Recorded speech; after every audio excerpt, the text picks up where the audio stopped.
están? Bienvenidos a un nuevo episodio de nuestra Spartum Talks en su edición especial Reimaginemos, impulsando innovadores para crear el futuro. Gracias a los que nos están acompañando en la premier a través de YouTube, aquellos que nos están siguiendo también a través de nuestra plataforma en Facebook. Gracias también a aquellos que nos están escuchando a través del formato podcast y a todos aquellos que nos siguen en nuestras redes sociales y a través de nuestra comunidad. Bienvenidos a un episodio más de Spartum Talks.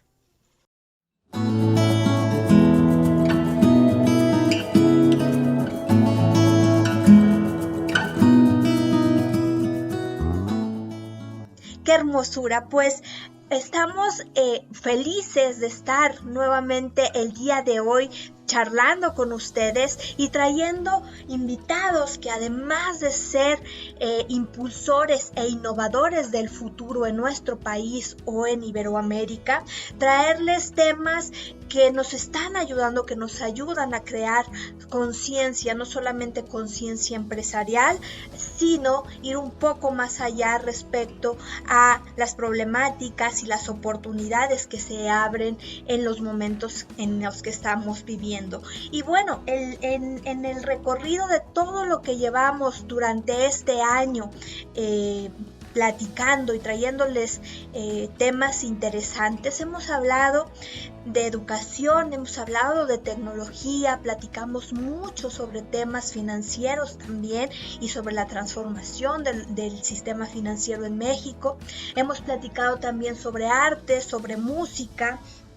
Y ya estando en la recta final de este año, claramente no puede faltar ahondar mucho más en temas que tienen que ver con nuestra responsabilidad como ciudadanos conscientes, como parte de este país maravilloso en el que estamos, que nos requiere no solamente siendo emprendedores, siendo empresarios, siendo buenos seres humanos, sino que también existe una responsabilidad como ciudadano. Entonces, el día de hoy, además de conversar con una invitada maravillosa, el tema abre mucho la oportunidad de poder ubicarnos justamente en lo que somos el día de hoy como ciudadanos y cómo esta conciencia, esta lucha social por tener cada vez un mejor país puede llevarnos a crear transformaciones o acelerar transformaciones en otro terreno. Entonces, el día de hoy les doy la bienvenida a poder platicar sobre reimaginar nuestra responsabilidad como ciudadanos y en el desarrollo social de nuestro país. Y para esto tenemos una invitada que a mí me llena de alegría, me llena de inspiración, de gratitud, también de mucho respeto, porque ella es una mujer que se define a ella sola como una ciudadana feliz que lucha por lograr un país mejor. Y en ese sentido le quiero dar la bienvenida y les quiero platicar sobre ella. Es María de la Luz Núñez Ramos. María de la Luz nació en febrero de 1948 en la localidad de Puentecillos, en el municipio de Leonardo Bravo, en Guerrero. Es hija de Juana Ramos Linares y de Fidel Núñez Ávila, ambos padres comunistas. Estudió historia en la Universidad Autónoma de Guerrero y también en la UNAM. Además, obtuvo títulos universitarios en la Universidad Autónoma de Madrid, en España. Cofundó la Central Nacional de Estudiantes Democráticos y fue dirigente de la Juventud Comunista de México. En 1960, María de la Luz participó en las acciones populares por la democracia en Guerrero y activamente en el movimiento estudiantil en 1965 y también en 1968.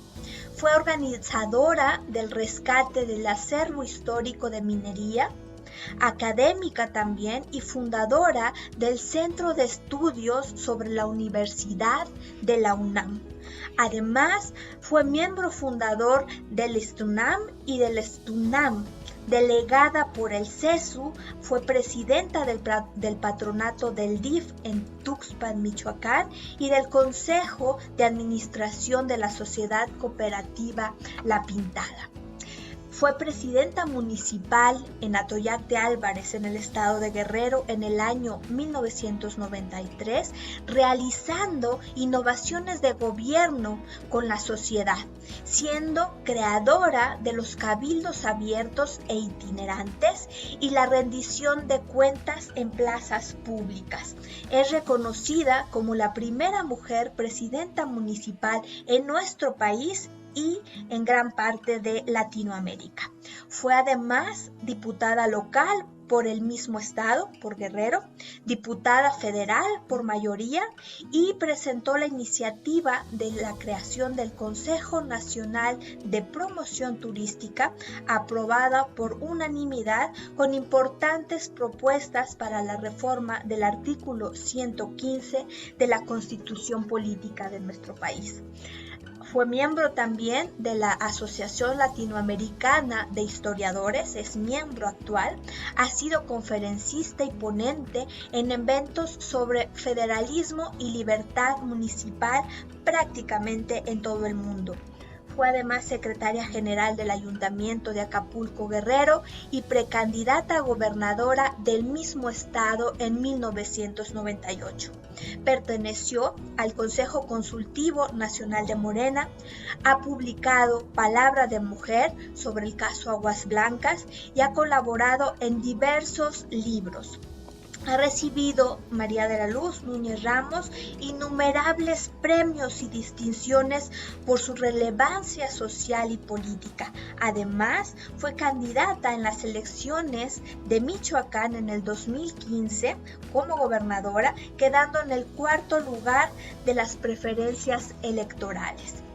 Actualmente es diputada del Congreso de Michoacán, diputada plurinominal, y como ella se describe, es una ciudadana feliz que lucha por lograr un país mejor, por el derecho a la felicidad y a la esperanza. María de la Luz además es hija, es esposa, es madre, es abuela, es una mujer transformadora, una mujer bella, inspiradora, cuyo valor más grande es el amor.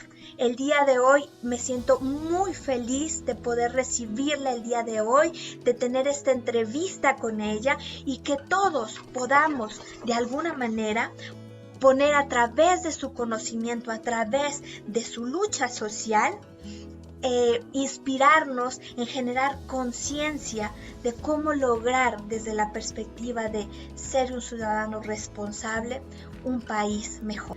María de la Luz Núñez Ramos, gracias por acompañarnos el día de hoy, gracias por esta entrevista, por esta conversación tan hermosa que más allá de ser inspiradora, de ser una mujer totalmente inspiradora, es para mí, para los que nos escuchan, una mujer que admiro, que amo desde que yo era chiquitita. Gracias por acompañarnos y bienvenida. Al contrario, muchas gracias a ti. Yo estimo mucho todo lo que los jóvenes realizan en un tiempo tan difícil que les ha tocado vivir, ¿verdad? Entonces, realmente me provoca mucha felicidad y mucha alegría poder conversar contigo. Gracias. ¿Le parece bien si empezamos a platicar quién es María de la Luz Núñez Ramos? ¿Cuáles son sus sueños? ¿Cuáles sus pasiones? ¿Qué es lo que la ha inspirado? Sí, cómo no. Pues yo tuve la fortuna de nacer en el estado de Guerrero, en la parte del filo mayor del estado de Guerrero, y muy pequeñita me llevaron a vivir al municipio de Atoyac de Álvarez. Okay. Ahí en el Paraíso y entre La Pintada y el Paraíso transcurrió mi primera infancia. En La Pintada y el Paraíso, pues lo que más sobresale son los cafetales, y yo sí, ahí entre los cafetales, en una aldea muy pequeñita, ¿sí? un río muy grande, muy caudaloso y un arroyo también muy, muy lindo. Tuve el privilegio de disfrutar de la naturaleza desde niña y aprender a quererla, respetarla, a amarla. Entonces, después de ahí, cuando ya no había escuela para seguir estudiando, cuando iba yo a ir al 5º año de primaria, mis padres me llevaron a Chilpancingo. Okay. Yo tengo hermanos, o tuve 2 hermanos. El mayor, el profesor Serafín Núñez Ramos, que también hizo parte de su carrera allí en Atoyac de Álvarez, muy querido, muy apreciado, que aún vive. Y mi hermano César Núñez, que desgraciadamente va a cumplir 1 año el 11 de octubre a causa del COVID.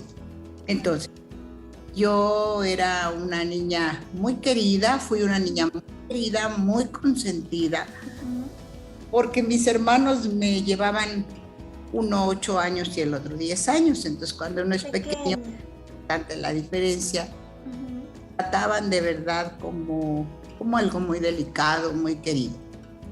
Mis padres, a pesar de la humildad en la que vivíamos, porque ellos eran maestros rurales, creo que vivíamos de una manera, mis padres eran personas muy ilustradas, muy así.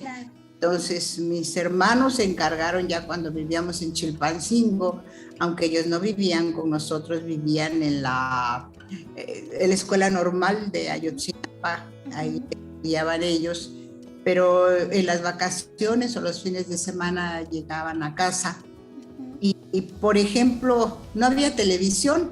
Entonces mi hermano Serafín, el mayor, me decía, quiero que aprendas a escuchar la música clásica. Y me ponía discos mi hermano, y me decía, te voy a poner 2, yo te voy a poner la música, y tú me vas a decir de quién es la sinfonía, sí, de Chopin, de Beethoven. Me enseñó a leer los clásicos de la literatura, claro, el Quijote, La cabaña del tío Tom, clásicos. Después me empecé a inducir en la literatura soviética, ¿sí? Por eso de mi formación tan grande, tan fuerte respecto a la ideología de izquierda, ¿no? Claro. Leí a Máximo Gorki con La madre, a León Trotsky con La guerra y la paz y cosas así, ¿no? Que definitivamente cuando eres tan joven, pues te van formando, así como tú, que sentías cierta influencia de mi presencia, ¿verdad? Pues así también, ¿no? Entonces, te digo, mis padres, siendo humildes, eran gente muy ilustrada, ¿sí? Mis hermanos también. Entonces, yo después de ahí, estudié en Chilpancingo la secundaria, la preparatoria, el 1er año de la carrera, pero a raíz de una huelga que hubo ahí, y que yo era miembro de la Asociación de Estudiantes. A raíz de eso, perdimos el movimiento estudiantil, en el que queríamos llevar a Eli de Gortari, el doctor de Gortari, que había estado aquí en Morelia, ¿verdad? Que también perdieron el movimiento los estudiantes. Entonces allá, pues, el gobierno impuso al doctor Virgilio Gómez Moarro, y a los que éramos miembros de la federación, pues nos expulsaron. Entonces, de esa manera fue que vine a la Ciudad de México y a inscribirme en la Universidad Nacional Autónoma de México, en la carrera de Historia, en la Facultad de Filosofía y Letras. Y fue ahí donde yo conocí a Arturo Martínez Nateras, que es mi esposo.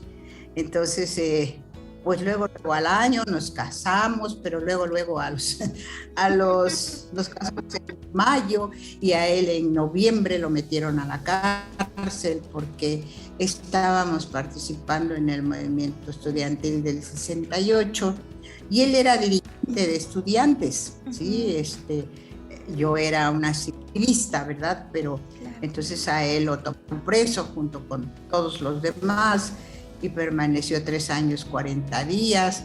mi vida cambió de un momento a otro con golpes así tan fuertes, porque mi esposo entra a la cárcel el día 10 de noviembre y el 18 nace mi primera hija. Entonces, yo sin trabajo, apoyo, con la persecución en la que nos tenía el gobierno, porque así nos tenían,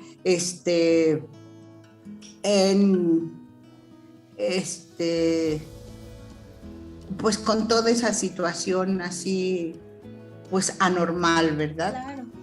Para esto yo estudiaba en la Universidad Nacional, estaba mi esposo en la cárcel, tenía yo a mi niña pequeñita, y pero pues la vida no podía seguir así, viviendo casi de la caridad.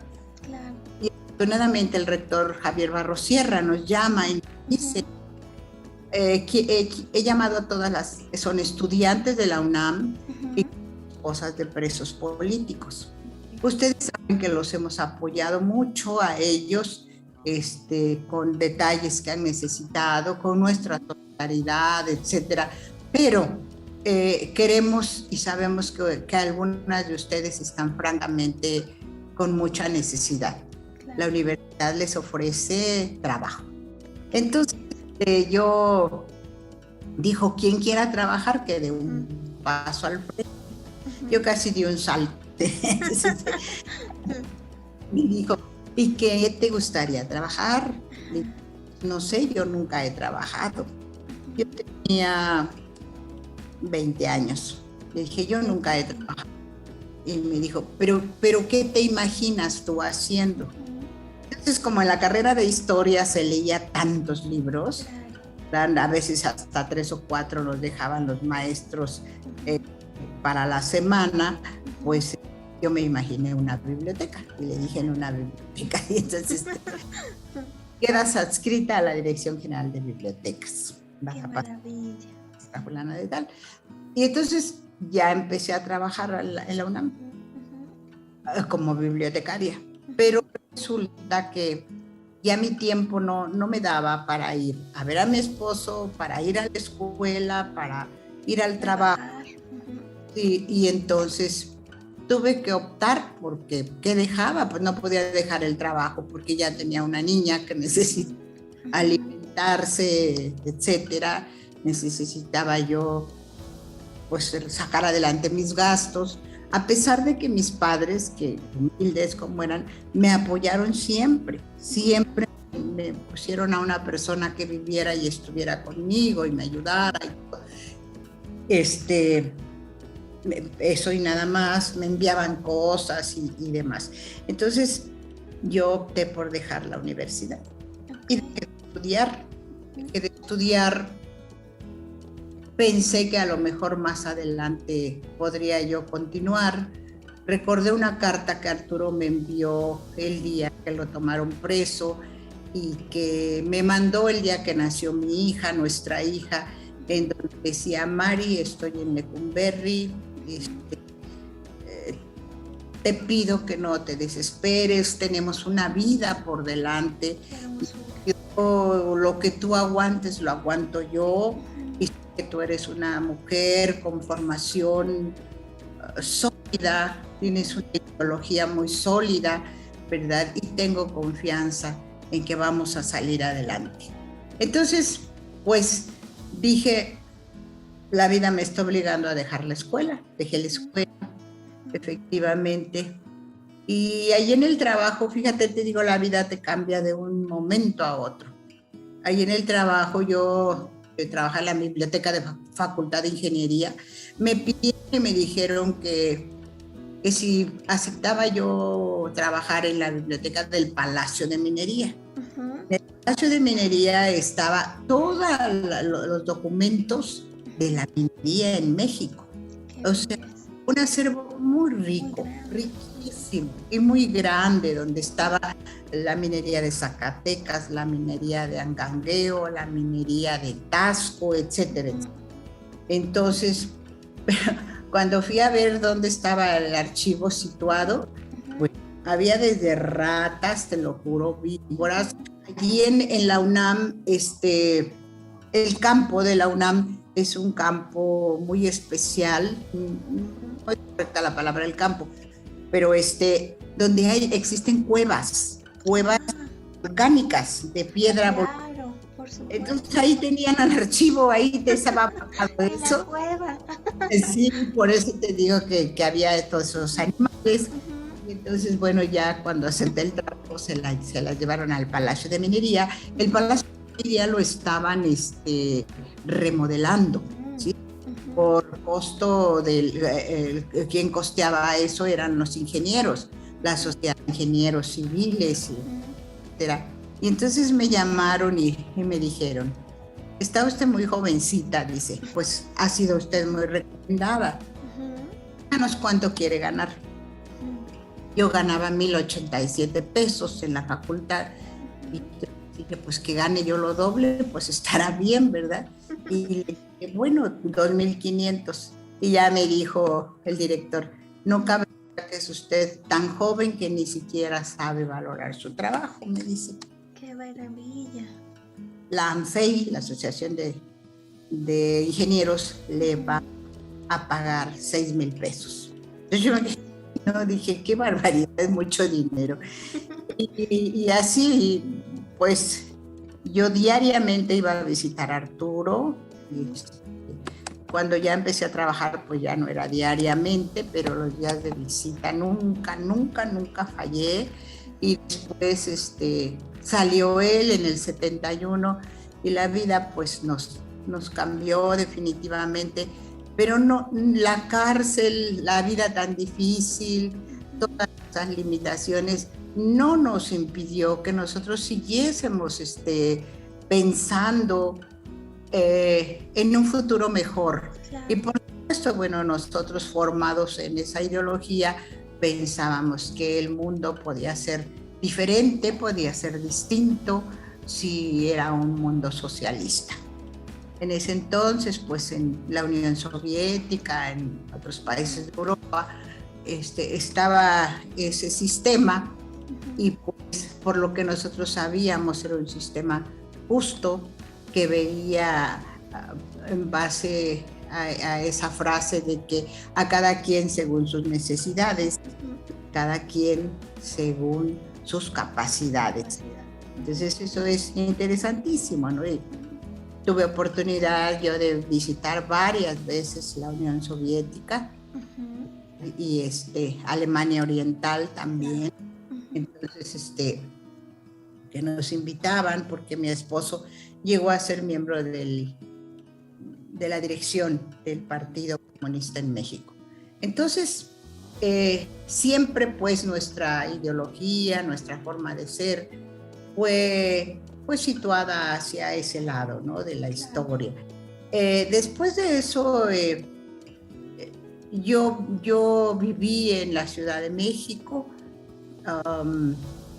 Después, Arturo, mi esposo, lo invitaron a ser presidente en Tuxpan, Michoacán.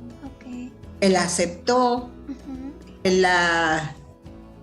aún sabiendo pues que tenía años de no vivir ahí, aún sabiendo que era muy difícil intentar ganar, pero nosotros hemos empleado siempre la práctica de hacer las cosas de manera diferente a como las hacen.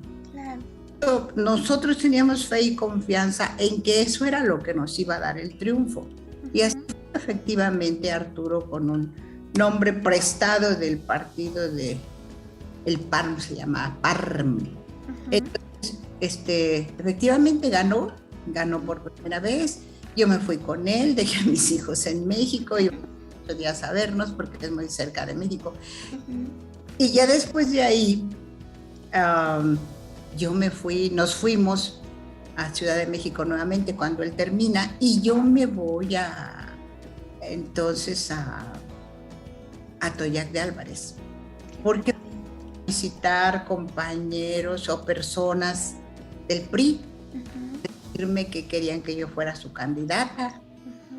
Dije que yo estaba muy agradecida, pero que de ninguna manera, que por haber estudiado historia conocía la historia de ese partido y que no aceptaría nunca, ¿verdad? Y que no tenía en mis pensamientos ser autoridad, ni ser candidata, ni mucho menos. Entonces, después que yo los apreciaba, que quería que siguieran siendo mis amigos, después me fueron a ver los del PRD. Yo no vivía en Atoyac, pero iba con muchísima frecuencia en ese tiempo, porque me habían nombrado en la cooperativa de cafetaleros de La Pintada, La Pintada. Nosotros, mi padre, otros cafetaleros, mi esposo, con mucho trabajo, con muchas vueltas, con mucha dificultad, logramos fundar una cooperativa que durante muchísimos años fue sumamente exitosa. ¿Sí?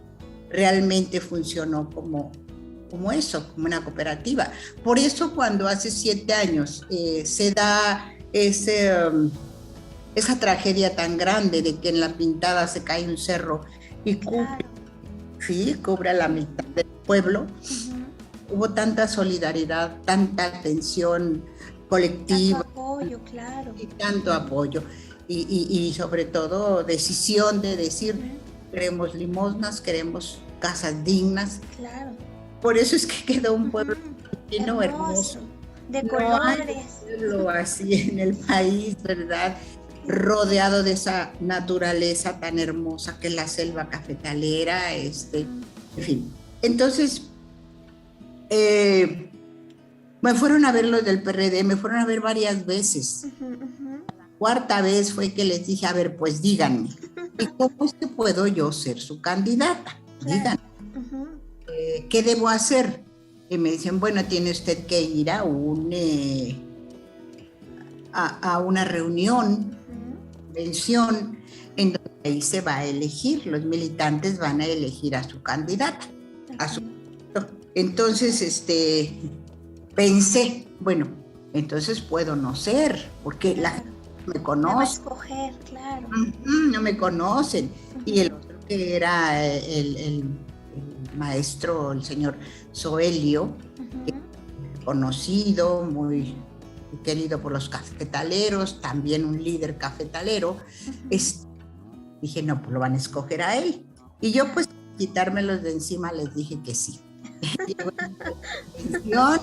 Llegó el día de la convención y entonces yo entré al salón ya lleno de gente. La gente en Atoyac es muy politizada, es muy participativa, es muy linda la gente, a pesar de tanto sufrimiento que ellos tuvieron durante la Guerra Sucia, con tantas desapariciones y con tantos pueblos enteros a los que exterminaron. Claro. La gente muy hermosa, muy linda. Ya el compañero Soelio estaba en el templete y cuando llegué yo, se armó un escándalo. Se me arremolinó, me abrazaba, me decían qué linda está, el otro. Una hermosura, sí. Ya llegué yo al templete y ya empezaron a dirigir y a decir, va a tomar la palabra compañero Soelio para hacer sus planteamientos, y enseguida la tomará María de la Luz Núñez. Y entonces ya me tocó pues hablar a mí después de eso. Y después se vino la votación. Esa votación gané 3-1. 3-1. Entonces, la conociera. Sin conocerme. Entonces yo me quedé así. Dije, yo voy a ser la candidata. Y esa misma noche ya me quedé a dormir en Atoyac, en la casa de la señora María Manríquez. Mujer muy querida, la población, una mujer muy solidaria, una mujer muy valiente, que en su casa llegó a tener a gente escondida cuando los perseguían. En fin, pues ella se volvió como mi segunda madre, ¿verdad? Y en su casa me destinaron un pequeño cuarto con tejas, como son las casas en la costa. Y esa noche yo volteaba al techo y decía, pero ¿por qué estoy así aquí? ¿Qué cosa me trajo? Yo no quería esto. Yo no soy muy creyente, más bien voy a la iglesia, Entonces yo decía, me puse a hablar con Dios y le decía, Dios mío, ayúdame, ilumíname, tú dime qué tengo que hacer, qué es lo que voy a hacer, ¿no? Entonces, pues nada, el otro día ya empezó la reunión, ya les dije que yo iba a iniciar un recorrido, las comunidades, y que les pedía que me acompañaran, que ellos me presentaran, y entonces me presentaron, ¿verdad? Y yo quería decirle a la gente que no me vieran como una extraña, que yo vivía en la Ciudad de México, pero que mis raíces estaban en La Pintana, y que pues yo había tenido el gran privilegio de haber estudiado en la universidad gracias a ellos, porque la universidad la paga el pueblo, ¿sí? Y que entonces yo quería devolverles un poco de lo que ellos me habían dado, ¿sí? De tanto que me habían dado. Así les decía, vamos a hacer un programa de gobierno, un proyecto de gobierno, con lo que ustedes decidan. Vamos a empezar en este lugar, ¿qué es lo que más necesitan? En este lugar les voy a decir que van a tener derecho, bueno, a apoyos y en lo que sea posible, pero van a tener derecho a 3 obras. Vamos a repartirlas en 3 años. Hay tantas comunidades, entiendan, no es posible, ¿verdad? Todo lo que se imaginan. Pero por eso vamos a hacer un programa de desarrollo que se deba continuar con el que sea después el presidente o la presidenta, cuando yo ya no esté, y podamos seguir trabajando en lo que ustedes anhelan. Y así fue como se formó el proyecto de desarrollo de ahí de Atoyac. Inició el gobierno municipal. Yo muy agradecida con la gente del PRD, porque en ese entonces la gente del PRD pues era muy distinta a la que soy. Era gente que te permitía ser su candidato aunque no fuera el PRD. La única situación era que tú fueras una persona honesta, honorable, y que así los representaras, ¿no? Entonces, pues yo eso lo valoré mucho. Dije, es gente noble, es gente que no está en la ambición de ser solamente ellos, ¿verdad? Y efectivamente era gente que también tenía una formación ideológica, y que habían luchado por muchas causas, allí en Atoyac, que es una tierra histórica de hombres y mujeres valientes. De mucha lucha, claro. Ahí fue donde ellos se formaron y empezamos a hacer un gobierno que llegó a pensarse o a situarse como uno de los mejores gobiernos municipales de ese momento, porque hicimos cosas innovadoras.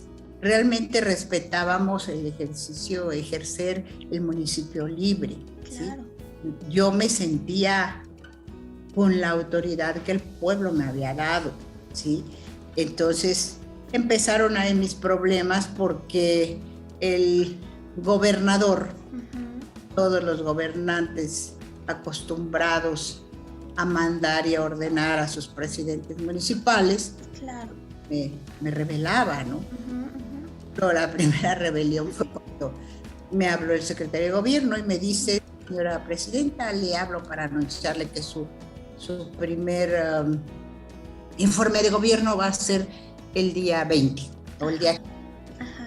Y le digo: ¿y eso quién dice? Claro. Pues aquí lo decidimos. Le digo: señor, aquí decide el cabildo, aquí decide el municipio, porque nosotros somos municipio libre y nosotros tenemos como fecha el 20 y tantos. No, pero nos está alterando. Le dije: pues lo siento mucho, dígale al gobernador que él a mí no me manda. Pues ahí empezó. Y no era cualquier gobernador, era un cacique. Claro. Yo creo que el último de Guerrero que cayó, era Pedro Alcocer. Claro.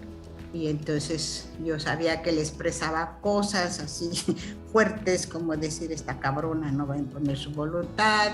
El día que gané dijo también, esta hija de la tal por cual nos ganó, y estaban pues heridos, dolidos por todo eso. Y es que además de ser un partido de oposición, además de eso, siendo mujer, porque fue la primera mujer presidenta municipal.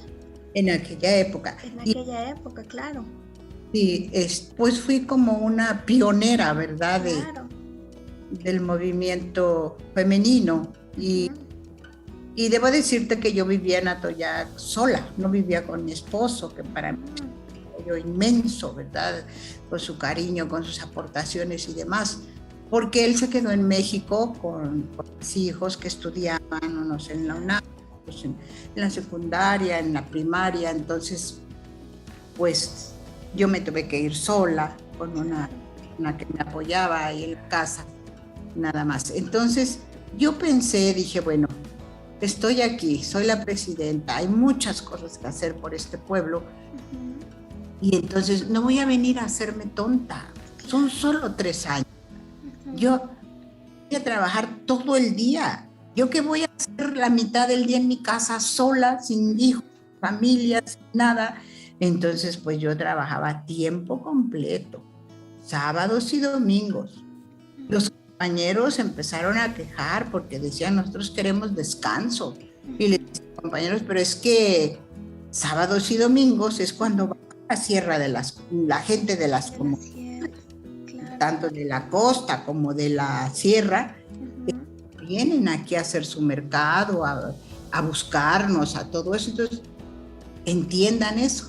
Y bueno, entonces ya les propuse que nos turnáramos, que se turnaran ellos, los funcionarios, para que efectivamente tuvieran, porque yo no les daba día de descanso.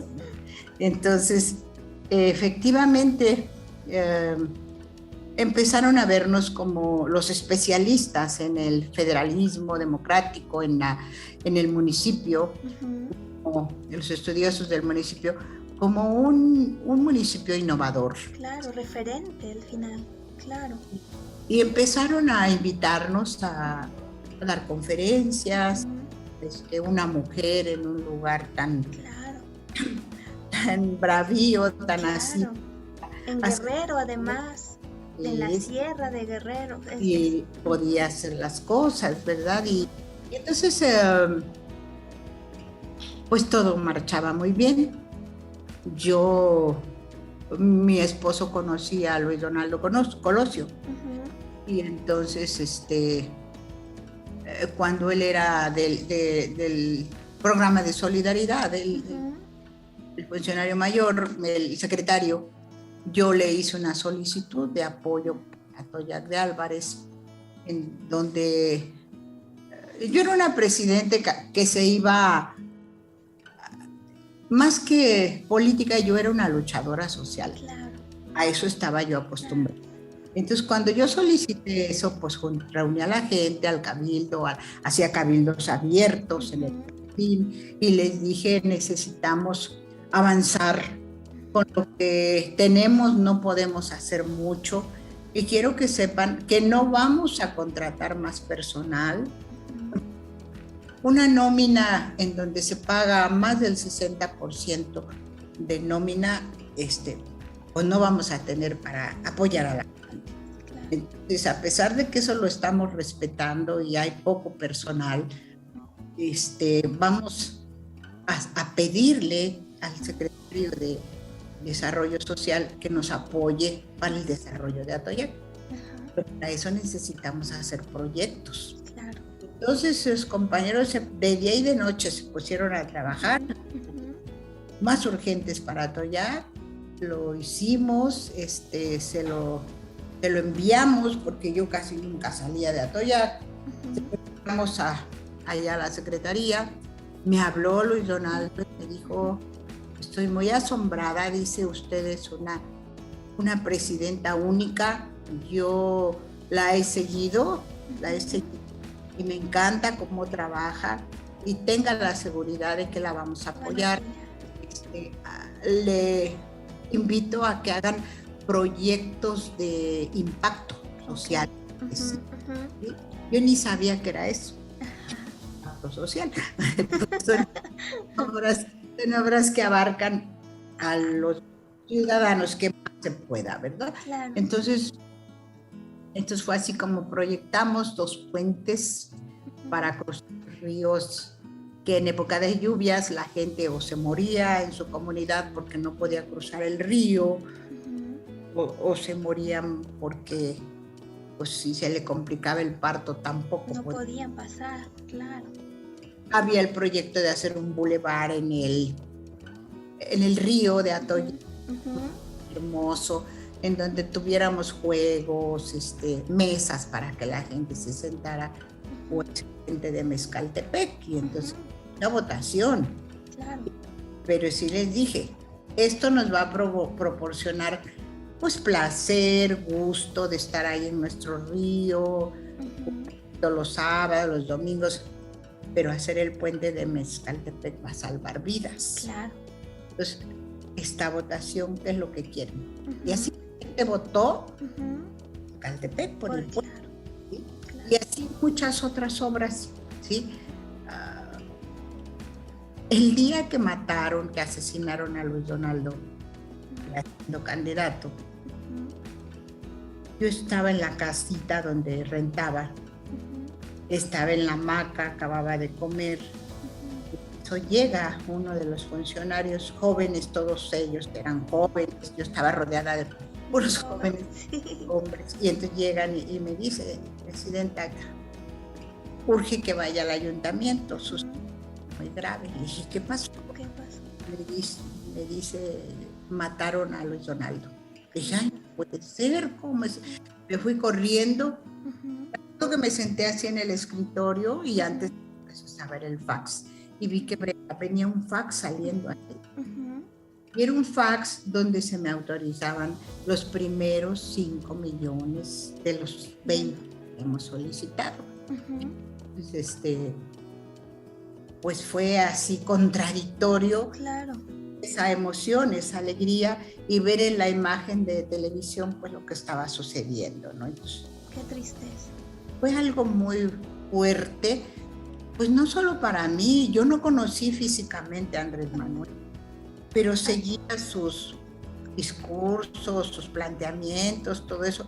Y bueno, sobre todo que él sin conocerme, claro, pues tuvo la situación de decir que me iba a apoyar al pueblo de Atoyac. Entonces yo lloré muchísimo, sentí mucho su muerte.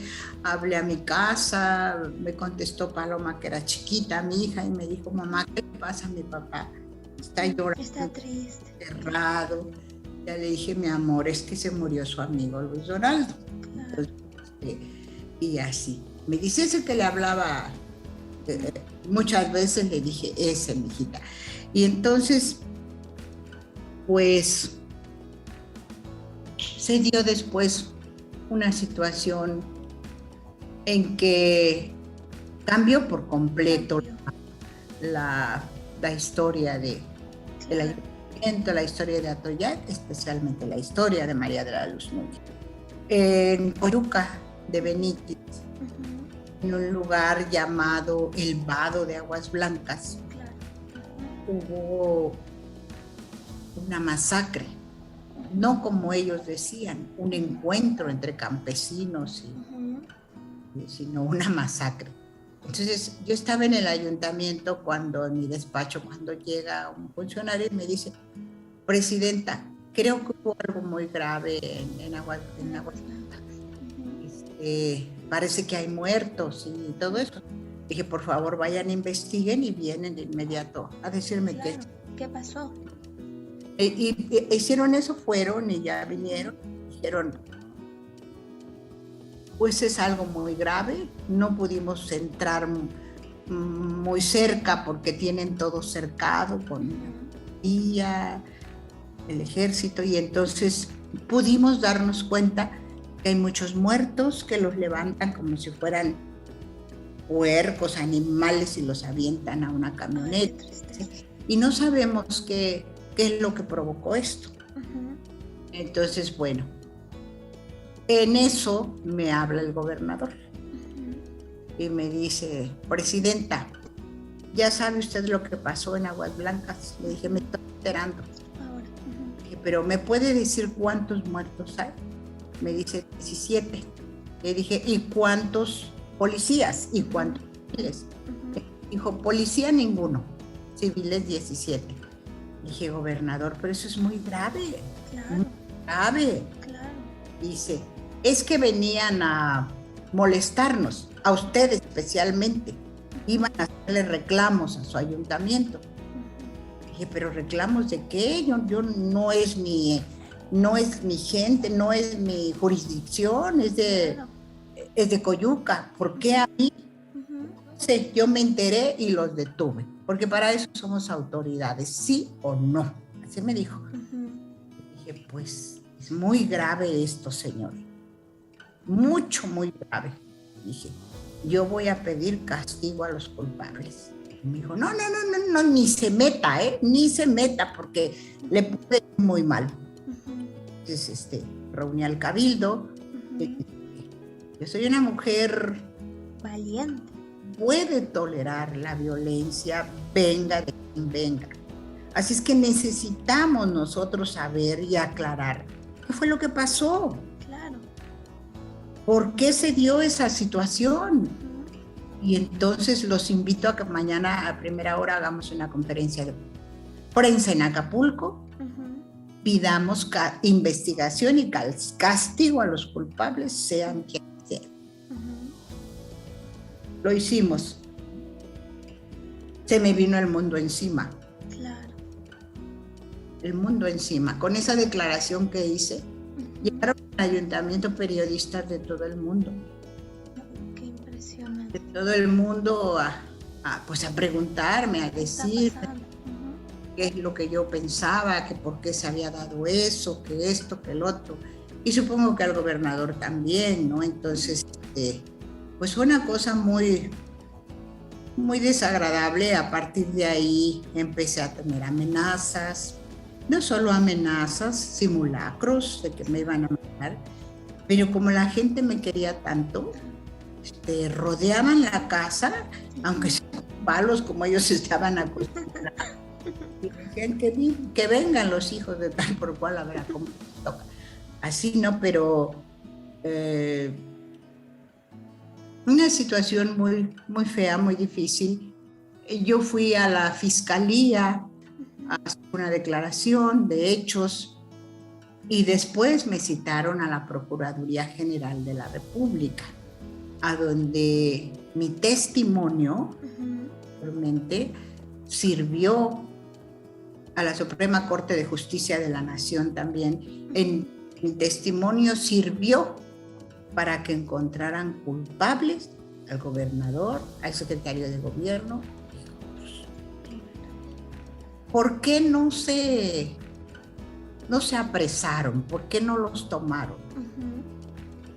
Pues el gobernador era compadre del presidente, claro. El presidente Zedillo. Y entonces allí inventaron a lo que se llaman chivos expiatorios y tuvieron en la cárcel al jefe de policía, a gente así menor. En la sierra se seguían dando muchos asesinatos y muertes y todos los días me llegaban esas noticias. Yo no entendía qué es lo que estaba pasando. Todavía en mi cabeza no llegaba el imaginar que había carteles de los, ¿cómo se dice? De los narcotraficantes, claro. Pues que se daban plazas allá donde se daban la boca, todo eso. Y una vez hubo una matanza muy grande allí en Pie de la Cuesta, allá en la sierra. Que de Atoyaca ya hacíamos como 7, 8 horas por la carretera de inaccesible, claro. Entonces, pues me llegó esa noticia de que habían matado a medio mundo y entonces yo le dije al cabildo, yo voy a ir a verlos. Le dijeron, no vaya, no es su asunto. ese asunto corresponde a la federación. Y le dije, pues para mí, dar consuelo, claro, ver a la gente, también es gobernar. claro. Es que yo voy a ir. No me quiero imaginar cómo están los niños, cómo están las madres, las mujeres, porque dijeron que eso era una matazón enorme. Entonces le dije, salgo a las 6 de la mañana por quien quiera acompañarme. Y entonces el jefe de policía, que era un militar muy, muy noble, muy serio, muy así, me dijo, presidenta, mi función más importante es cuidar tu seguridad. Así es que cuente conmigo, yo voy a ir.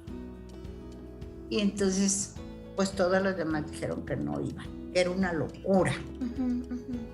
Me acuerdo que, bueno, ya me fui a casa. Tenía mucho miedo, tenía mucha duda, Y en eso llegó una reportera muy querida, Maribel, del Tour. Oh, ¿vas a ir, Mari? Le dije, sí. Pues yo te acompaño, me dice. Wow.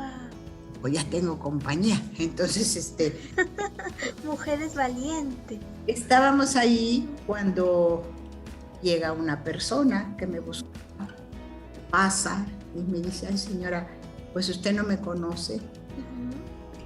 Quiero que sepa que nosotros le tenemos mucho respeto, dice.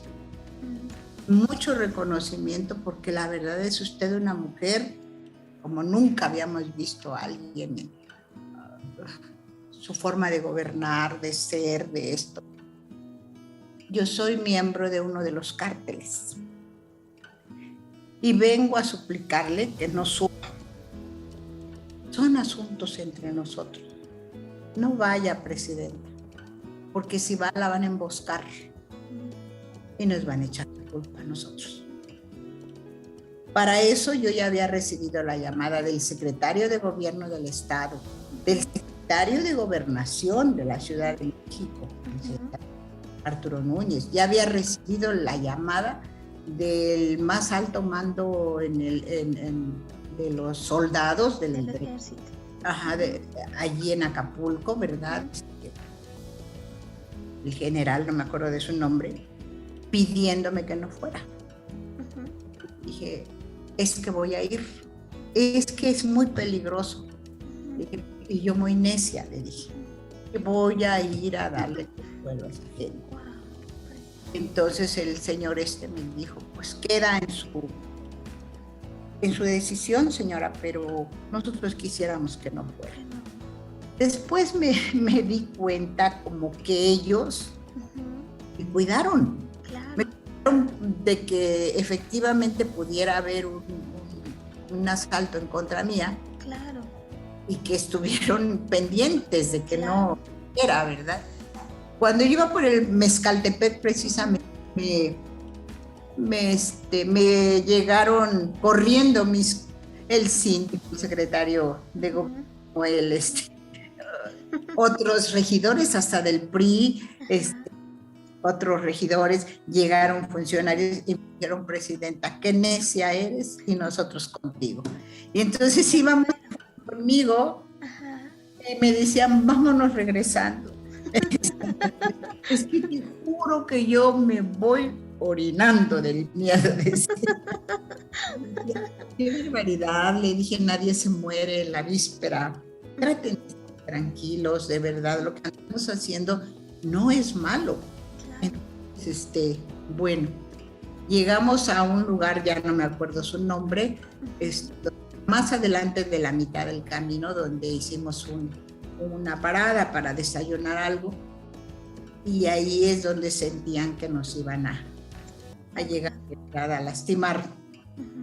Pero no, bueno, los compañeros no querían ni comer del miedo grande que tenían así, ¿no? Entonces dije, vamos a continuar, porque el regreso va a estar muy difícil, porque pues son horas y horas de camino, ¿no? Pienso quedar a dormir allá. El caso es que llegamos y había dos pueblos divididos también por un arroyo. Y el lado no eran dos pueblos, era el mismo, dividido por arroyo, pero del lado izquierdo se había dado la matazón. En la pequeña calle que ni a calle llegaba, estaba llena de casquillos, charcos de sangre.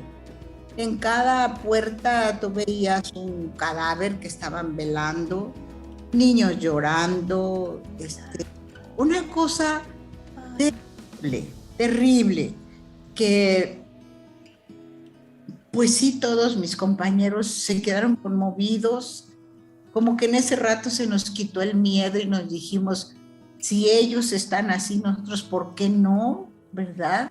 Ellos son inocentes, ni siquiera han matado a la gente, pues que anda metida en eso, vinieron a matar a sus gentes, a sus familias.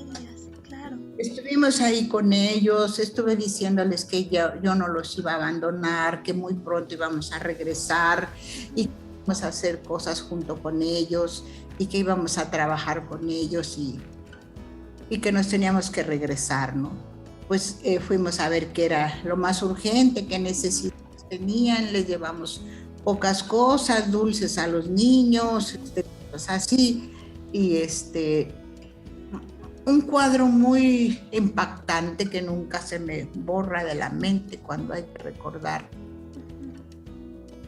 Esas cosas te van forjando, claro, te van haciendo sensible al dolor de los demás, de algo que ni siquiera te imaginas. Ahora, por ejemplo, aquí donde vivo, ahora en este estado de Michoacán, igualmente están sufriendo gentes de Aguililla, las gentes de Palcatepec, de aquí.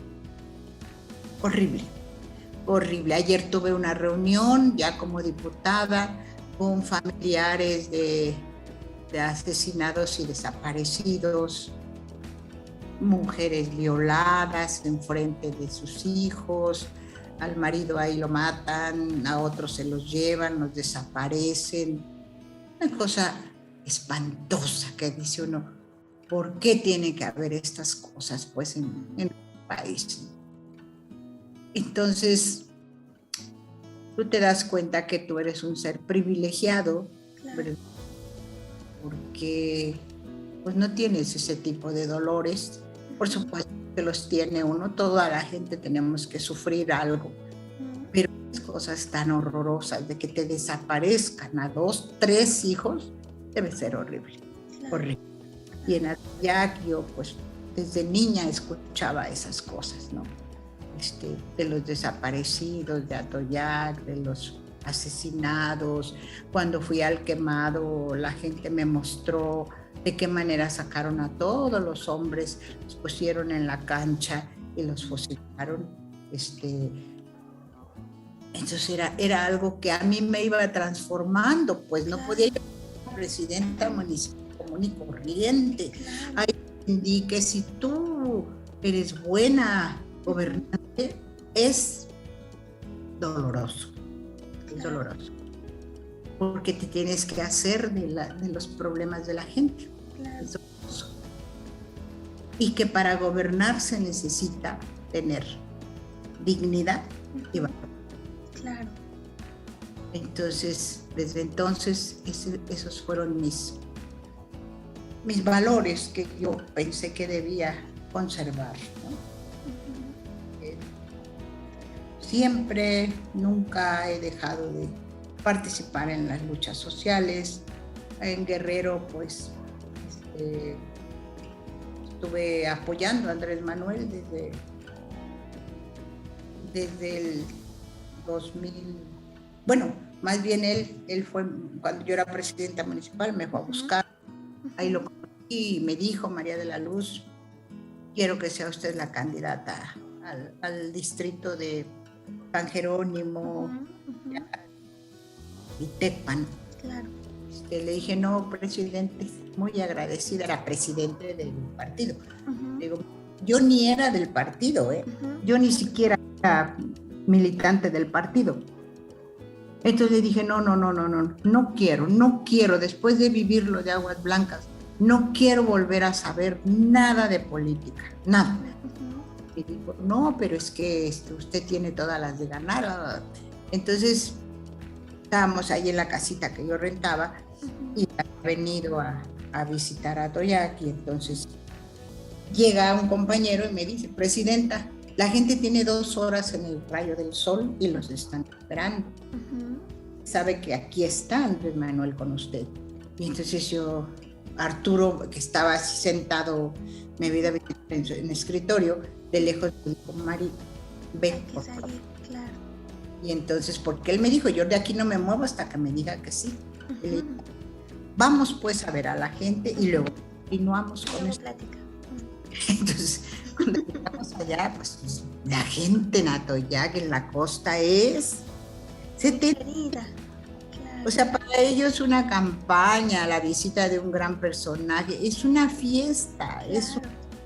Entonces ya cuando llegamos ahí, él ya me llevaba de la mano levantada diciendo que iba yo a ser la próxima candidata a ese distrito.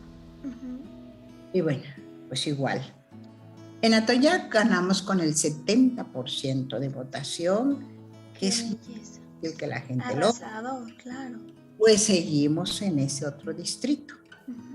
Y después, ya siendo diputada, fue todo el comité estatal, Manuel, a pedirme nuevamente que yo fuera candidata al tercer distrito de Zihuatanejo, ser en Zihuatanejo, pero ya con 7 municipios de la Costa Grande. Entonces, luego me dicen, ¿por qué te quiere tanto el presidente? Digo, pues pregúntenle a él. Yo me imagino que me quiere por todo el trabajo que realicé en la Costa Grande, ¿verdad? Porque desde que yo llegué a la costa, todo el PRI perdió. Todos perdieron. Y solamente nadie ganó. Todos perdieron. Todos, desde Coyuca, Toyac, San Jerónimo, Tecpan, Petatlán, Zihuatanejo, Coahuayutla, La Unión, etc. Toda la Costa Grande, claro. Ganaron con María de la Luz, otra vez con la votación. ¿Qué cualidad tenían mis campañas? Que yo nunca hablaba mal de mis contrincantes. Claro. Hacía propuestas para cada lugar y sobre todo que se involucraba, batía con la gente tan natural. Claro. La gente desde que me conocía me apreciaba, me daba apoyo y entonces pues te estoy hablando de hace tantos años. Dicen que los señores luego decían, vamos pues a ver esta vieja, vamos a oírla. Y luego decían, pues no está vieja, no, ni está vieja y además está muy bonito, dice, qué voy a votar por ella, ¿no? Así que así está hermosa, sí, claro. Y lo más interesante es que yo sabía sumar votos. Claro. Ciudadanos que nunca habían votado, sí lograba convencerlos porque yo hacía visitas domiciliarias en todos lados. Ahí empezaron las visitas domiciliarias, ahí empezaron las brigadas del sol. Gente voluntaria, antes no les pagábamos. Claro. Y entonces hasta gente del PRI votaba por mí. ¿Sí? Claro. Y yo les decía a los del PRI en el último discurso ya de cierre de campaña, les decía, este triunfo se lo debo a ustedes, ¿sí? Por haber votado por nosotros. A la ciudadanía, ¿no? Que le abrió los ojos. Claro. Pues, ha sido una carrera política. Pues yo un día me convencí, un día me preguntaron, creo que mis nietas, abuelita, ¿qué horas o en qué momento supiste tú cuál era tu vocación? Exacto. Le dije, pues sí, ¿verdad? Le dije yo, me di cuenta, tal vez desde niña, que mi vocación era la política, porque dicen que en el pueblo de mi mamá, cuando llegábamos a visitar a mi abuelita, había un mercado, y que entonces yo me iba al mercado, perdía y me iba al mercado, y me subían así en el puesto y me ponía yo a declamar, me ponía yo a cantar, me ponía yo a... Pues esto, imagínate, estaba yo haciendo política de niña, desde niña, ¿no? Y efectivamente es mi vocación. Yo hago política por vocación, claro, no por otra situación de ambición, de... No, y nunca escúchalo bien, he peleado yo una candidatura. Claro. Me la he tenido a ofrecer. Claro. ¿Cuál sucedió aquí en Michoacán para la candidatura a la gubernatura? El problema es que entonces nadie quiso ser candidato.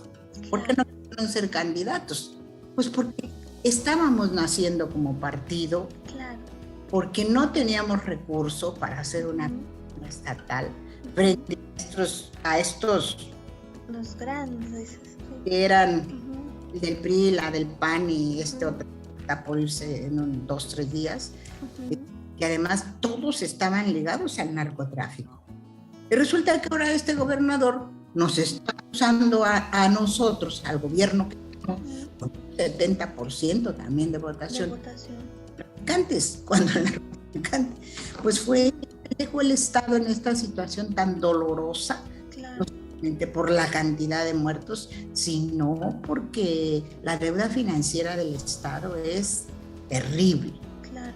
Si a nosotros no nos ayuda el presidente con esa deuda, ahora ya no se pueden condonar las deudas, claro, la orden de que Hacienda no haga eso, pues no sé cómo le va a hacer el gobernador. Está respondiendo muy bien el presidente, está respondiendo, y especialmente se da cuenta pues que este joven gobernador ganó, así como Evelyn Guerrero. También. Con toda la empatía de la gente. Por ellos. Entonces, pues vamos a ver cómo siguen aquí las cosas. Yo tuve la gran satisfacción, orgullo de que me hubieran elegido como primera diputada plurinominal, ¿sí? Qué maravilla. Del grupo de Morena. Toda la comisión electoral decidió ponerme a mí, todos me aceptaron. Después el privilegio de ser la presidenta de la mesa de transición, y entonces me toca votar a mí, y yo le tomo la votación, protesto. La protesta a todos, claro. Y le tomo la protesta a todos los diputados, ese es un privilegio inmenso. Entonces aquí estamos. Y un reconocimiento también. Estamos aquí, ahorita viviendo en Morelia ya desde hace 2 meses y medio, 3. Ya estamos trabajando en muchas actividades. Afortunadamente la tarde de hoy la tuve libre porque me fui a hacer una cuestión pequeña que necesitaba en la oreja, pero por eso pude estar ahorita conversando. Gracias. Yo no, a mí llegué, comí, me recosté y me quedé profundamente dormida. Me pasa. Pero bueno, me da mucho gusto, Tania. Gracias. En pocos minutos hemos he contado mi vida entera. Estoy a la mejor disposición de dar respuesta a todas y cualquier pregunta que tú me quieras hacer. Gracias. Decir que me siento una mujer sumamente afortunada porque además encontré a un gran compañero de vida. Claro. Porque además tuve 3 hijos. Los tuve en el tiempo que yo quise. Claro. Quería tener 8 hijos. La ficha larguita. Fíjate nada más. Cuando llegué al 3er hijo, le dije a Arturo, yo quedo en libertad de no tener más y tú quedas en libertad de tener. Platiqué eso una vez a unas feministas, me dijeron, eso es una feminista de manera natural, María del... No te estoy diciendo que no eres feminista porque eso lo estás demostrando. Bueno, entonces, ahora, mis hijas son profesionistas, trabajan, viven de su trabajo, están casadas, y mi hijo, pues también, y es el único que parece que sí le entró a la política también. A la política, claro. Él a trabajar. Y además con la escuela tan bonita que tiene con usted y con su esposo. Sí. Te cuento que tengo ya 6 nietos. ¡Qué maravilla! Tengo dos nietas que vinieron el 15 de septiembre de 22 y 24 años. Yo recuerdo a Natalia, que era una bebé. 4 chiquitos de 4, 3, 2 y el que acaba de nacer. Entonces, por eso te digo, porque a veces las mujeres que llegan, bueno, así lo considero, a triunfar en la vida, renunciar a muchas cosas de ese tipo. Yo les aconsejo que cuiden su salud para poder lograr todas las cosas que se proponen en la vida, porque yo de hecho empecé mi carrera política cuando tenía 42 años, cuando llegué a Toyac. ¡Qué maravilla! Y continúo, por eso digo, ustedes están jovencitas, planean su vida, de verdad, y cuiden su salud, porque les digo a mis nietas, solo 2 consejos les voy a dar: cuiden su salud y usen bloqueador. Porque eso es lo único que te permite tener una piel hasta los años más lozana. Esos son mis únicos consejos, ¿no? Entonces sean felices y demás. Entonces yo estoy abierta a todo tipo de preguntas, ya sea de mis propias actividades o ya sea personales, lo que quieras preguntarme, estoy para hacer. Muchas gracias, Mari.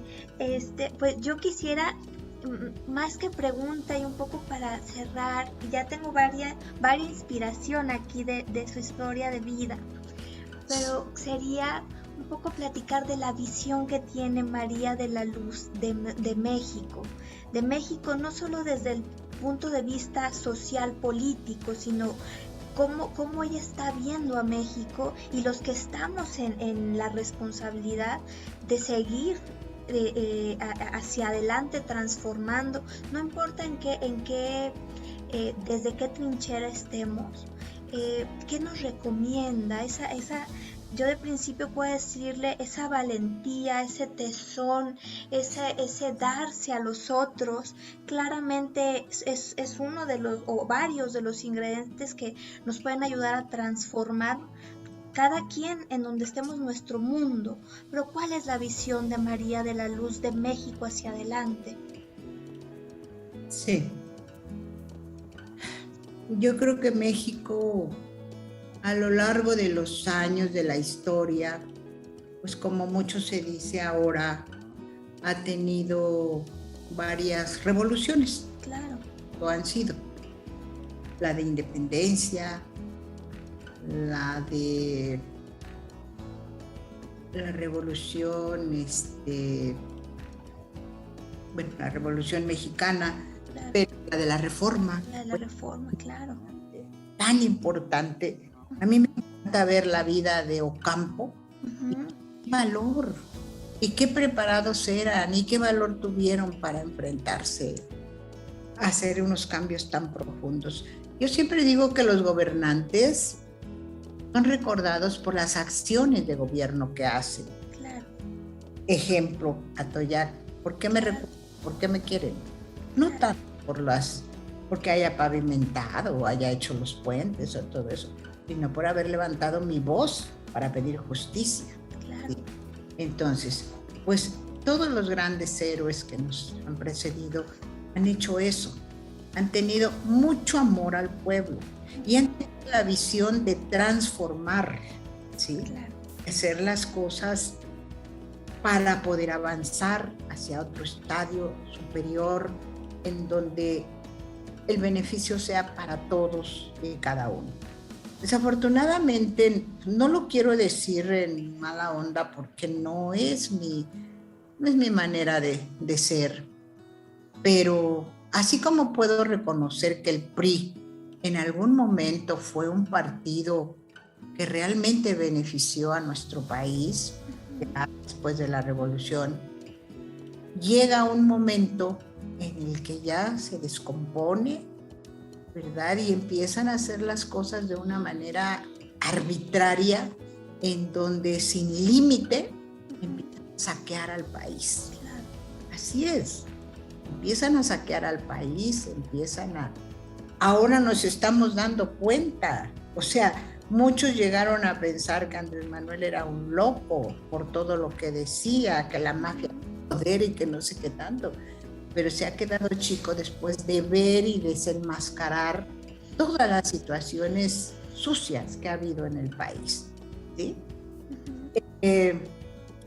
Yo quisiera que la gente preparada, que la gente que tiene visión, que tiene anhelos por su patria, por sus semejantes, se metiera a hacer política.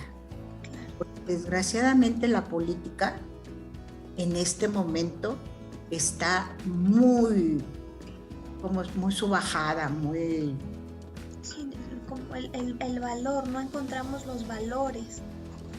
Necesitamos, ¿verdad?, que sí participen en la política, porque necesitamos políticos con valores, políticos que amen al pueblo, políticos que no piensen solamente en robar.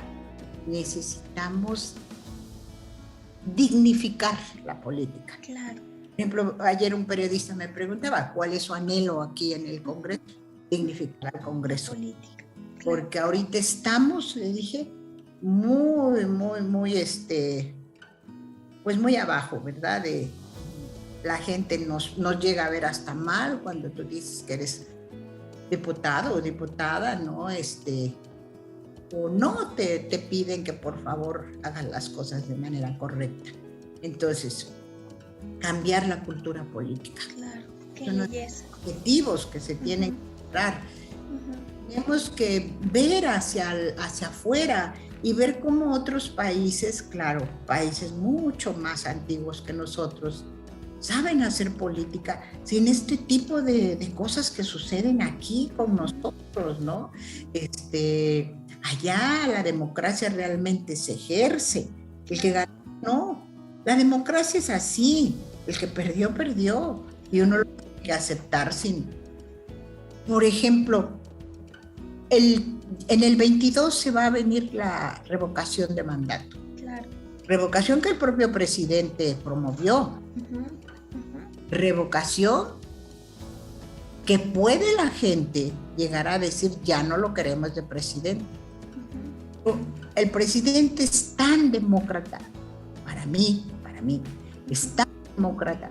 Por supuesto que tiene sus errores y lo que tú quieras, pues porque es un ser humano, porque encontró un país despedazado, por dónde empezar a construirlo, y bueno, empezó con su lema de primero los pobres, y así es como se está manejando, ¿no? Pero por supuesto que quisiéramos desarrollo para el país, en las áreas económicas, culturales, todo eso, ¿no? Pero bueno, él se está ocupando de eso. Y yo decía, bueno, el presidente pues está haciendo un trabajo que nunca los demás habían hecho. Y aparte nos toca la pandemia. Claro, además. Fuertísimo que no considerábamos. A nivel global, todas las repercusiones económicas que tiene, además. Grandes, y de por sí ya el país estaba saqueando del asunto económico, imagínate esto. Claro. Y por supuesto que no le va a dar tiempo de hacer mucho más que dejar las bases. Entonces decía yo, viene la revocación, pero él es un hombre tan demócrata, yo estoy convencida de que él va a aceptar, está preparado para un sí y para un no, porque así es la democracia. Entonces, y vamos a seguir avanzando en la vida, vamos a seguir, somos más los que queremos un México mejor para todos y todas, ¿sí? Vamos a continuar, no se va a acabar el mundo, ya la gente está despertando, y sea el que continúe, la gente ya aprendió a criticar, ya aprendió a apoyar las cosas que benefician a las mayorías, y entonces yo recomiendo que tenga uno una visión y una ideología muy firme. Claro. Cuando yo era joven, muy joven, y muy joven pertenecía al Partido Comunista Mexicano, a nosotros nos preparaban ideológicamente. Claro. Con lecturas que te digo, soviéticas, rusas, con historias muy fuertes como Reportaje al pie de la horca, La madre, cómo así se templó el acero. Entonces, y los jóvenes de ahora, hablo por Morena, Claro. no están preparados, no están preparados, pues solo los que tienen mayor conciencia agarran un libro. Claro. Nunca llegan a un libro que te conduzca hacia una ideología sólida. Ahora pues salen un montón de libros y luego las redes sociales y todo ello, ¿verdad? Y si no vas a la universidad o a una escuela de educación superior, pues no te formas como debe de ser. De todas maneras, la universidad te forma. A propósito de la universidad, yo ya teniendo 3 hijos, regresé a la universidad, regresé a terminar la carrera. ¡Qué hermosura! Eso me da mucho gusto, ¿no? Claro. Porque también en una carrera te ayuda a estructurar tus pensamientos. Totalmente. Hacer todo eso, ¿sí? Y herramientas también. Claro, entonces eso es muy importante, ¿verdad? No me llamó la atención nunca hacer títulos, ni maestrías, ni nada de eso, porque siempre estaba yo ocupada en la cuestión social, ¿sí? En la cuestión. Pero qué mayor experiencia que lo que estaba creando en ese lugar. Mis compañeras historiadoras, sí. Yo les decía, ay, fulana, ay, Silvia, ya estás en el doctorado de historia. Qué orgullo siento que hayamos sido compañeras, y mira, yo ni siquiera me llegué a titular, y me decían, no, Mari, nosotros escribimos la historia, pero tú la... Así me decían, ¿no? Entonces, pues así. Lo que importa es lograr encontrar lo que te digo, es tu pasión, es tu vocación, por ahí irte. Lo que te salga mejor, lo que te guste hacer, ¿verdad? Porque debe ser muy horrible estar en un trabajo que no te gusta. Claro. ¿No? Estar en un trabajo de cómo vas a crear, cómo vas a hacer las cosas, si no te gusta estar ahí, ¿verdad? Entonces, tiene que ser algo, por muy sencillo que sea o lo que sea, pero en el que realmente estés comprometido y te gusta y lo quieras hacer y entiendas que lo estás haciendo. Como me decía hoy el doctor que me curó aquí, yo estudié esto porque me gusta ver felices a la gente. Qué bien. Médico, cirujano, dice, porque me gusta ver feliz a la gente, ¿no? A la que atiendo. Pues así. Entonces, y nosotros podemos hacer feliz a la gente que tenemos alrededor. Claro. Podemos ayudar, siempre podemos ayudar. Tenemos que ser muy sensibles al dolor y a las necesidades de la gente. Claro. Siempre no necesitamos estar en un partido, no necesitamos estar en ninguna organización ni nada para poder apoyar a los que necesitan y que están por abajo de nosotros, porque hay gente que también está por arriba de nosotros, ¿verdad? Pero se trata de apoyar a los que están abajo, siempre. ¡Qué maravilla! ¡Qué bonito! Estoy tomando notas, Mari. ¡Qué bien! Es una conversación, la verdad es que muy hermosa, de mucho aprendizaje. Y normalmente yo, como para ir cerrando, como ir recapitulando la conversación, pues procuro esto, de lo que nos ha compartido. Yo le llamo gotitas de inspiración o semillas que sembramos en los otros, en los que nos van a escuchar, porque de esto se trata lo que estamos haciendo aquí, que la hermosura de quien usted es, de lo que nos ha transmitido, de lo que ha creado, de la historia que ha construido, poder inspirarnos y poder abrir esta ventana y decir, si aquí hubo transformación, nosotros podemos también transformar en el ámbito en donde estemos de la vida, porque yo coincido, para eso estamos aquí para poder ayudar, para poder, pues sí, ayudar con lo que se tiene como valor, como incluso lo que se nos dio, la palabra se me fue, pues esto que inspiración. Exacto, como inspiración. Y por eso es que hago estos espacios, porque además del momento tan difícil que estamos pasando, normalmente escuchar experiencias tan enriquecedoras de una vida que se ha ido creando, lo que hace en nosotros, y yo me incluyo primero, es la verdad, nutrirnos y decir, esto se ha construido, una persona tan hermosa ha construido todo esto, entonces yo puedo también, desde donde esté, seguir construyendo, y es parte de mi responsabilidad también al estar en este país y al estar en este lugar vivos y sanos y de alguna manera con lo que tenemos felices, ¿no? Agradecidos también. Entonces, mi lema, te interrumpo, es por el derecho a la felicidad y a la esperanza. Maravilla. Por el derecho a la felicidad. Y a la esperanza. Y a la esperanza.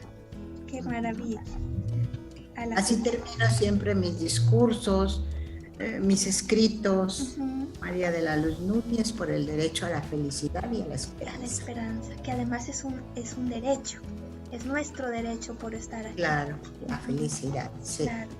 Mari, pues me gustaría decir las gotitas de inspiración que tomé de la conversación que tuvimos para ir cerrando, y si usted quiere agregar algo más, poder ponerlo y cerrar con eso, si está de acuerdo.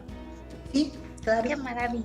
Pues muchas gracias a los que nos escucharon el día de hoy. Quiero platicarles las gotitas de inspiración que hoy nos compartió María de la Luz Núñez Ramos, un ser maravilloso, una mujer valiente y para mí una mujer muy, muy, muy especial. Ella nos dijo, la vida siempre nos puede cambiar de un momento a otro. Las dificultades no nos impiden seguir luchando, y a mí nunca me impidieron seguir luchando por un país mejor. Hacer las cosas diferentes. Nosotros siempre hacíamos las cosas diferentes, no lo que todos hacen, siempre con fe y con muchísima valentía. Hay que reconocer que somos privilegiados, y en ese privilegio ser sensibles, aprender a ser sensibles al dolor de los otros. Y si somos gobernantes, si eres gobernante, el dolor de los otros te tiene que transformar. La dignidad siempre se debe de gobernar. Y yo creo que esto hasta incluso para nosotros en la vida debemos de gobernar con dignidad y con valor. También nos compartió María de la Luz el día de hoy, planea tu vida y siempre, siempre cuida tu salud. Y para las mujeres, cuida tu salud y siempre usa bloqueador solar. Seamos felices. Los gobernantes, por las acciones de su gobierno, las acciones de gobierno que hacen, es realmente por lo que van a ser recordados. Todos los grandes héroes han tenido la visión de transformar y de mirar hacia adelante para poder avanzar. ¿Qué necesitamos en estos momentos? Necesitamos como ciudadanos involucrarnos, necesitamos políticos con valores, necesitamos dignificar la política. Eso me parece fundamental. Siempre, siempre podemos ayudar. seamos sensibles al dolor de los otros, sobre todo aquellos que están por debajo de nosotros y que tienen necesidades. Busquemos siempre apoyar y ser sensibles. Y para cerrar, como comentó María de la Luz, siempre vivamos y actuemos por el derecho a la felicidad y a la esperanza. Qué bonito. Qué bien captaste, te felicito de verdad, tienes mucha claridad, tienes mucho cariño por mí, porque eso se logra con el gran afecto que sientes por mí, admiración seguramente. Estoy muy agradecida contigo y con el equipo, porque supongo que es un equipo, que están trabajando en estas cosas. Esto es lo que se necesita en este tiempo y en este momento. Claro. Se necesita tener ejemplos, claro. tener figuras que, como dices tú, nos inspiren. Eso es lo que necesitamos. Yo le digo a mis compañeros de la Cámara de Diputados, no solamente el grupo parlamentario al que pertenecemos, hay que mantenerlo unido, hay que mantener unido a toda la Cámara, porque nos eligieron para servir, para llevar bienestar al pueblo de Michoacán. Entonces, no hay que olvidar esos valores y hay que dejar de un lado las ambiciones de tipo personal, porque es impresionante de verdad cómo llegan y están pensando en lo que van a tener y en lo que van a ganar y en eso, antes de estar pensando en cómo van a servir al pueblo, ¿no? Entonces, vamos a seguir haciendo eso, luchar por una ideología, no una ideología, ya lo dije antes, una política distinta, claro. De otro nivel. Dignificar la política, claro. Con valores humanos, de amor, de cariño, de caridad a la gente, de dignificar la política. Claro. Y desde este lugar, Mari, yo lo que quiero invitar a los que nos escuchan es de verdad involucrarnos. Siempre que hablamos de política o nos vamos a polarizar, o comparto o no comparto, y ya es momento también de que hagamos conciencia que la transformación social también es la transformación nuestra, también es el bienestar nuestro, de lo que tenemos cerca y de los que no hemos podido apoyar, y que ese apoyo es el que va a ayudar a transformar. Entonces yo sí quiero en este espacio también, y aprovechando esta conversación, que nos abramos a escuchar muchos puntos de vista, y el tema de la política, el tema de la transformación social también es importante. No solamente es hablar de tecnología, de salud, de educación, que hemos tratado todos esos temas, pero eso no puede estar completo sin que podamos ser conscientes de en qué país estamos, de qué carencias como sociedad tenemos y de dónde o no nos hemos involucrado, y eso yo creo que es además la cereza del pastel que el día de hoy usted nos deja, una vida haciendo historia por el bien común, que nos puede inspirar a ver en dónde nosotros estamos involucrándonos o no, porque también pues nuestro México es de todos, en todos los lugares, en todas las profesiones, en todas las empresas. Nuestro México es de todos, y entonces todos somos responsables de transformar en lo que nos toca. Claro que sí. Ese sea el mensaje final, ¿verdad? Necesitamos, y siempre hay algo que cambiar. Nunca vamos a lograr la perfección. Entonces siempre habrá algo por qué luchar. Exactamente, y eso es lo hermoso de la vida. Así es. Entonces, así es. Pues gracias, Tania Tamara. Yo te conozco por Tania y me encanta el nombre de Tania. Gracias, sí. ¿Te gusta Tamara? A los 7, 8 años yo la conocí, me inspiró, y el día de hoy para mí es una hermosura que podamos haber platicado en este espacio. Gracias. Gracias a ti y a tu equipo también. Muchas gracias. Por el derecho a la felicidad y a la esperanza. Y a la esperanza. Oye, Como le hacen los compañeros que no hablan, así.